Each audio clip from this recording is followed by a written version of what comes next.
At the turn of the millennium, the extreme sports genre was in full swing. Games such as Tony Hawk's Pro Skater and Dave Mirra Freestyle BMX were day one pickups for many gamers across the world. And although I was never a huge fan of these types of games, I do remember watching my brother play them as he was pretty damn good. With many other popular sports quickly being turned into branded games, it left Crave to produce a game based on scooters. You know, the two-wheel devices which adorn pavements in council estates and are pretty much the staple of any £1 store here in the UK.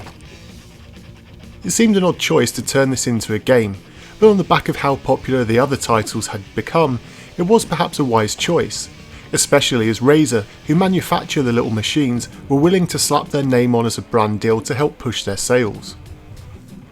Landing on pretty much all consoles and handhelds in 2001 was Razer Freestyle Scooter.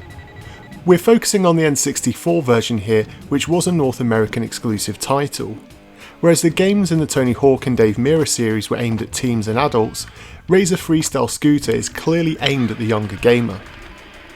With one of the most bizarre storylines in any game found on a console, Razer Freestyle Scooter sees a giant robot kidnap your friends and you must earn their freedom by hitting various locations and earning achievements, much in the same way as the Tony Hawk series had produced them. The tasks are fairly standard, such as hitting a high score, grinding distances and collection goals, and when you get enough of these you'll open up new levels and characters for you to play through in your quest. That is one of the biggest problems in the game. On the N64 version you have a total of 4 areas to play in. Sure, the areas have multiple zones, but if you want to call them that, but one of only 4 levels to play through and you'll quickly see and do everything that is asked for you in the game. To try and flesh out the experience, the developers included 5 challenge levels. To call them levels is something of a joke however.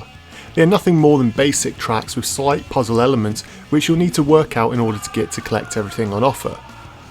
All in all though, it's not out of the question to have started and completed the entire game in less than 2 hours from first turning it on. Whereas games like Tony Hawk relied heavily on playability for high scores and so on, Razer Freestyle Scooter lacks in this area. The trick system is flawed in a sense that some of the more basic moves can earn you more points when linked together than the more complex and difficult moves to pull off. After having tried the advanced moves, you'll quickly learn that in order to achieve the high scores needed to progress in the game, it actually makes more sense to keep repeating a certain set of basic moves and using multipliers to rack up the high scores needed.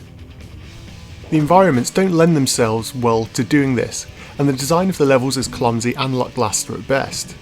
There are vast areas where you have no ramps, jumps or poles to grind on, and so if you're hoping for free flowing action, this game stumbles pretty much in comparison to the competition. What may surprise you is that this game is built on the exact same engine that powered the PlayStation's grind session. To end up with a game this clunky and slow, they must have tampered with the engine far too much. It just runs so slowly, and the slightest hit will see you lose all momentum, and you'll lose even more speed that you've just spent a lot of time trying to build up. Graphically, the game is not half as bad as you might have thought. They went for a bright and cartoon style, and the animation of the characters is very reminiscent of cartoons I used to watch on Nickelodeon back in the day.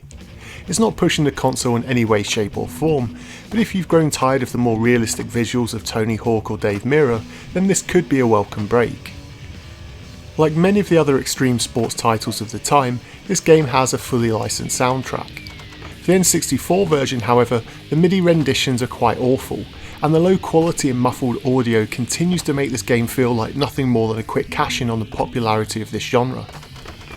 Speaking of cash-ins, Tito Ortiz of UFC fame is a secret character in the game. I have no idea why, but that's a real thing in Razer Freestyle Scooter. So if anyone has any idea why he's in this game, please let me know. But all in all, Razer Freestyle Scooter really is a game you shouldn't be in a hurry to pick up. With its minimal longevity combined with poor mechanics, there really isn't much to keep you coming back. And with 3 Tony Hawk Pro Skater games on the N64 showing you how to do this type of game, I suggest that this one is for collectors only. But what are your thoughts on Razer Freestyle Scooter? Perhaps you played the superior PlayStation version, or the definitive Dreamcast port if you could call it that. Let me know your thoughts in the comment section down below, and until next time.